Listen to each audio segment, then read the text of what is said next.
दोस्तों, आज की वीडियो अनोखी बचत। बुढ़िया को सड़क पर सब्जी बेचते देखकर सुंदर का दिल भर गया।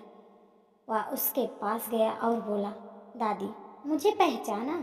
दादी ने गौर से उसका चेहरा देखकर फिर बोली, तू रामकिशन के मकान में रहने वाला नया किराएदार है ना? सुंदर बोला, हाँ दादी, मेरा नाम सुंदर है। यहाँ शहर में कमाने आया हूँ।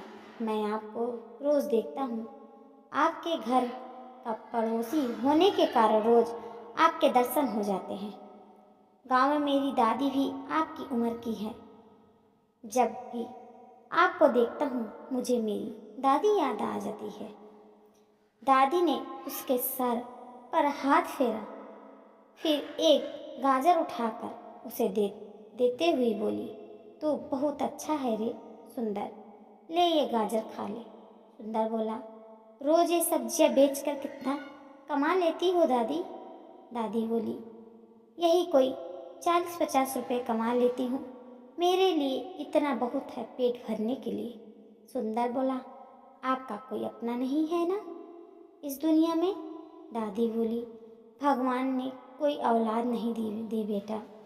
तुम्हारे दादा भी 10 साल पहले छोड़ गए। फिर भी बहुत लोग हैं जो मुझे इज्जत और मान देते हैं, मेरा सामान खरीद लेते हैं और मैं जल्दी घर चली जाती हूँ।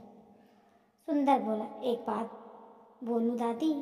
दादी बोली, हाँ बोलो बेटा। वह बोलो दादी, मैं 400 रुपये रोज कमा लेता हूँ, उसमें से 50 रुपये आपको दे दूँगा। आप ये काम छोड़ दो। दादी बोली, भगवान तुम्हें हमेशा सुखी रखे बेटा, मगर मैं तुमसे कोई सहायता नहीं लेना चाहती, क्योंकि मैं ये काम नहीं छोड़ना चाहती। जिस दिन काम करना छोड़ दूंगी, शरीर काम करना बंद कर देगा। दादी द्वारा सहायता लेने से मना करने के बाद भी सुंदर नहीं माना। उसने सहायता करने का दूसरा तरीका निकाल लिया।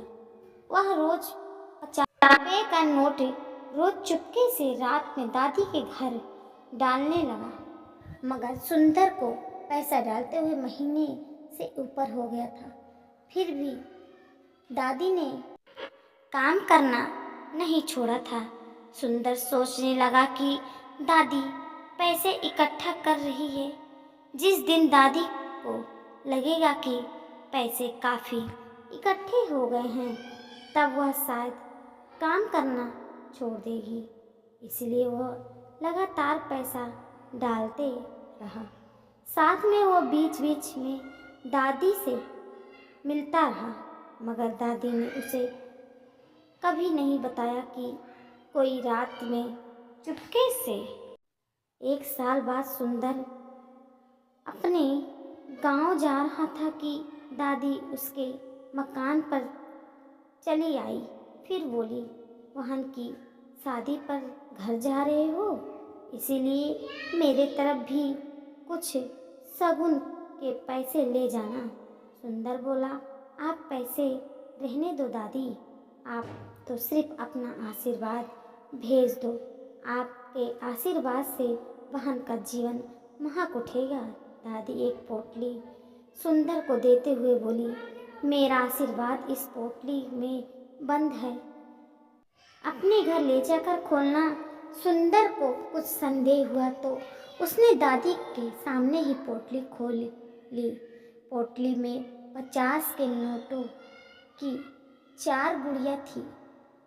सुंदर दादी के घर में खुद के द्वार डाल गए 50 के नोटों का तुरंत पहचान गया। फिर बोला, ये तो चीटिंग है ना दादी? दादी बोली, तू क्या समझता है, चीटिंग सिर्फ तू ही कर सकता है। मैंने दूसरे ही दिन तुम्हारे पैरों का निशान से जान लिया था कि पैसे तुम ही मेरे घर में डाल रहे हो, इसीलिए मैं उन्हें तुम्हारे लिए इकट्ठा करती रही। अच्छा ही हुआ, इस बहाने से तुम्हें 20,000 रुपये की बचत कर ली। इन पैसों को अपनी बहन की शादी में लगा बेटा। दादी की परवाह मत कर, जब तक मेरे पैरों मरदम है, मुझे कमाकर खाने दे। दादी आगे बोली, मुझे बहुत खुशी है तुम मेरे बारे में इतना अच्छा सोचते हो। मैं भगवान से प्रार्थना करती हूँ कि वह तुम्हें बहुत सारा धन और खुशियाँ दे और तेरे हृदय में बुजुर्गों के लिए प्रति ऐसे ही सेवा भावना बनी रहे। मैं तुम्हारी सहायता को नाकार नहीं रही हूँ। जब मैं जरा भी चलने के काबिल न रहूं, जब मैं असहाय होकर खटिए पड़ लूं, तब तू आकर मुझे संभाल लेना, ताकि अंत समय में मुझे ज़्यादा कष्ट ना झेलना पड़े। सुंदर दादी का आशीर्वाद लेकर अपने गांव चला गया। बहन की शादी के बाद वह वापस आया तो इस बार दादी के साथ ही रहने लगा। फिर अंत समय तक दादी का साथ ही रहा। दादी परलोक गमन से पहले उसे दुआओं का इतना सारा खजाना दे गई कि वह दोनों हाथों से लूट रहा है, मगर वह खजाना खर्च ही नहीं होता। आज सुंदर शहर के एक जाना माना व्यक्ति है, उसके पास पैसों की कोई कमी नहीं है। जी हाँ दोस्तों, हमारा वीडियो पसंद आया तो लाइक से सब्सक्राइब जरूर करिएगा। ऐसे ही मिलते हैं अगली वीडियो में। धन्यवाद।